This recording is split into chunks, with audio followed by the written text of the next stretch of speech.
समय कस्तो बलवान छ है। 5 वर्ष अगाडि क्यान्सरलाई जितेर कोरिया गएको जीवन अहिले कता छ होला, सन्तमान के गर्दै होला। हो, आज यी दुवैको कथा प्रस्तुत हुँदैछ। सन्तमान हाल काठमाडौँमा आफ्नै व्यवसाय गरेर बसेको छ भने सन्तमानले विवाह पनि गरिसक्यो। लगभग 4.5 वर्ष अगाडि विवाह गरेको सन्तमान आफ्नो परिवारसँग खुसी छ कि छैन त्यो थाहा छैन। अब जीवन पनि कोरियाबाट नेपाल फर्कदैछ। हेरौँ कसरी अगाडि बढ्छ जीवन र सन्तमानको जिन्दगीको कथा। काली ओराली गर्दै आँखा भरि भर्दै आफ्नै गाउँ फर्किया। नमस्कार भाउजू। नमस्कार बाबु। आए है लौरे कोरियाबाट।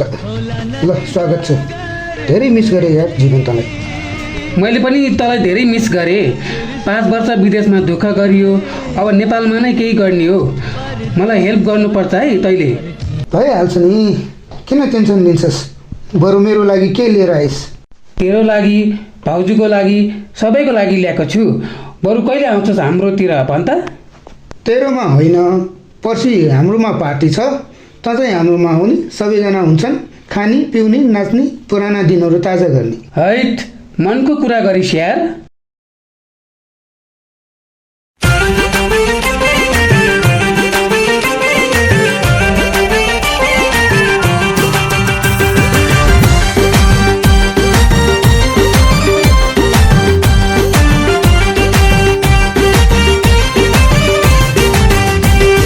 गर्मीलाई फ्यान हजुर, जाडोलाई हिटर। तिम्रो मेरो ज्यानको दूरी किन 100 मिटर। गर्मीलाई फ्यान हजुर, जाडोलाई हिटर। तिम्रो मेरो ज्यानको दूरी किन 100 मिटर। एक एक जोडे दुई आखिर कुरो, एक एक जोडे दुई आखिर कुरो। लाइदेऊ माया पिरीमा अरूलाई दिन्न जोबन तिमलाई फेरिमा। लाइदेऊ माया पिरीमा अरूलाई दिन्न जोबन तिमलाई फेरिमा।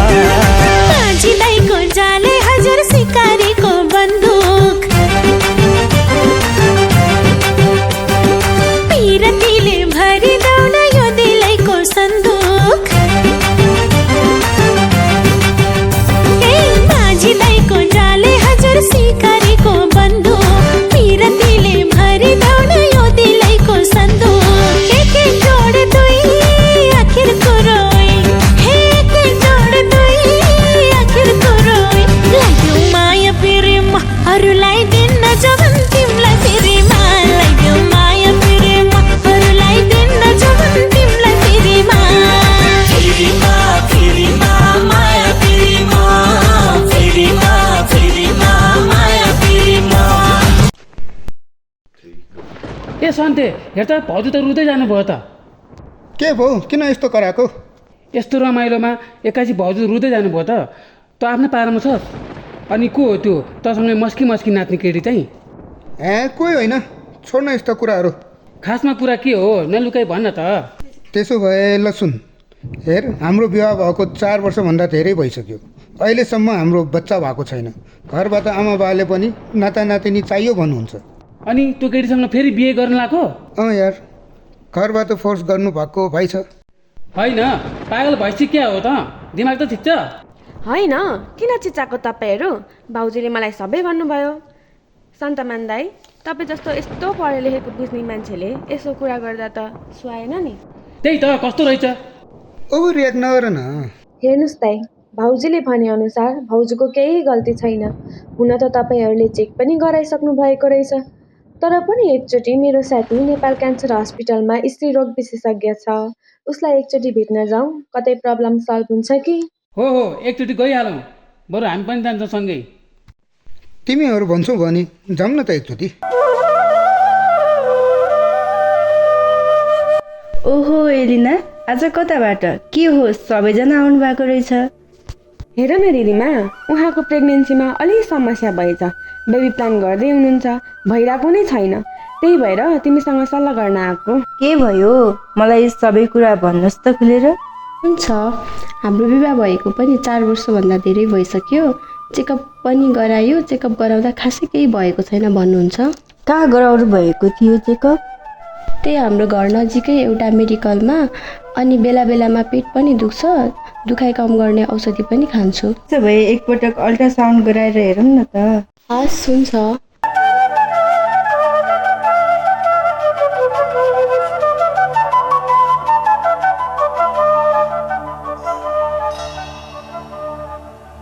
भाउजू डर लागिरहेछ? खै कस्तो कस्तो लागिरहेछ। भाउजू ल मलाई आफ्नै साथी जस्तो सोचेर सबै भन्नुहोस् त, के हुन्छ तपाईँलाई? खासमा मलाई ब्लिडिङ धेरै हुन्छ, खाना खासै रुच्दैन, अलि अल्छी लाग्छ, जिउ पनि भारी हुने यस्तै हुन्छ। हेर्नुहोस्, अल्ट्रासाउन्डको रिपोर्ट अलि खराब देखिन्छ। एकचोटि क्युरेट गरेर पाठेघरको सानो टुक्रा परीक्षणको लागि पठाउने कि? हुन्छ। त्यसो भए परीक्षणको लागि बायोप्सी दिनुहोस्। अनि 15 दिनपछि रिपोर्ट आउँछ, त्यसपछि हेरौँ न त के हुन्छ है। हुन्छ, त्यसो भए अहिले हामी जान्छौँ नि त है। हस्, हुन्छ।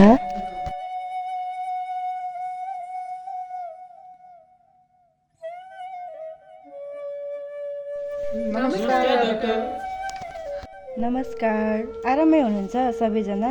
अनि भाउजू कस्तो छ तपाईँलाई? त्यस्तै छु डाक्टर।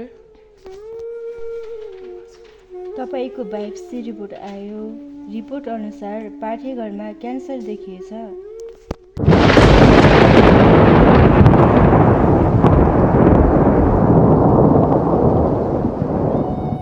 यसले पनि मलाई नै ठगेको रहेछ। एउटा सन्तान दिन नसकेको बेला झन् अब यस्तो। अब म कति बाँच्छु होला र डाक्टर? हत्तेरिका भाउजू, किन आत्तिनु भएको? तपाईँ नेपाल क्यान्सर हस्पिटलमा आउनु भएको छ। तपाईँको पाठेघरको क्यान्सर सर्जरी गरेर फाल्न मिल्छ। सर्जरी गरेर ट्युमरहरू फालेर रेडिएसन गर्ने, भित्री सेकाइ तथा केमो गरेपछि ठिक भइहाल्छ नि। भनेपछि लक्ष्मीबाट सन्तान नहुने पक्का भयो होइन त? लौ, कस्तो कुरा गर्नुभएको तपाईँले? आफ्नो श्रीमती यस्तो हुँदा? दाइ, तपाईँ त कस्तो अचम्मको मान्छे हुनुहुँदो रहेछ। बिरामी भएको बेलामा यस्तो कुरा गर्नुहुन्छ, बिरामीलाई मानसिक तनाव दिनुहुन्छ। यो त अपराध हो नि। अझै भन्नुपर्दा मानवीय दृष्टिकोणले त पाप हो यो। हो नि, पाप हो यो, घनघोर पाप हो, पापी हो यो। हेर जीवन, तैँले मेरो समस्या बुझेकै छैनस्। मलाई घरबाट सन्तान चाहियो कि चाहियो भनेर हैरान पारिसकेका छन्। के गरौँ म? ओहो, यो संसारमा सन्तान नभएको त मात्र हो। तैँले बच्चा पाइनस् भने त तेरो खानदान नष्ट हुन्छ। त्यही भन्न खोजेको होइन? दाजुभाइको बच्चाहरू छन्, दिदीहरूको छोराछोरी छन्। फेरि डाक्टरले पनि बच्चा नहुने भन्नुभएको छैन नि। पहिला उपचार त गराइहेरौँ। त्यही त, पहिला उपचार गराएर ठिक भएपछि के गर्न सकिन्छ त्यो पछि सोचौला नि। हेर, म पहिला बिरामी पर्दा तैँले नै मलाई नेपाल क्यान्सर हस्पिटलमा लिएर आइस्। नेपाल क्यान्सर हस्पिटलमा आएर म ठिक भएँ। तैँले मेरो मनोबल बढाइस्। अहिले आफ्नो श्रीमतीले यस्तो गर्दा तेरो अन्तरआत्माले तँलाई सरापेन? हो यार, म अरूको कुरा सुनेर के पाप गर्न थालेछु? तपाईँहरू सबैले मेरो बेलैमा आँखा खोलिदिनु भयो। लक्ष्मी, म तिम्रो ठुलो अपराधी हुँ, मलाई माफ गरिदेऊ। अब पछि जे होला होला, पहिला म तिम्रो उपचार गराउँछु, मलाई माफ गरिदेऊ। मेरो नि तपाईँ बाहेकको छ र?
खुसी हुनुभयो। धन्न भगवान्ले तपाईँहरूको परिवारको खुसी खोज्नबाट मलाई जोगाउनु भयो।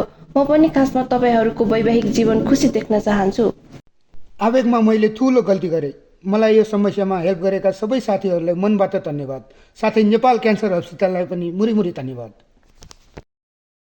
मगा मगा आहा मगा मगा मगा मगा आहा मगा मगा मगा मगा फुलबारी बसायो दुखी मन मायाले हँसायो। मगा मगा फुलबारी बसायो दुखी मन मायाले हँसायो। मगा मगा फुलबारी बसायो दुखी मन मायाले हँसायो। दुखी मन मायाले हँसायो दुखी मन मायाले हँसायो।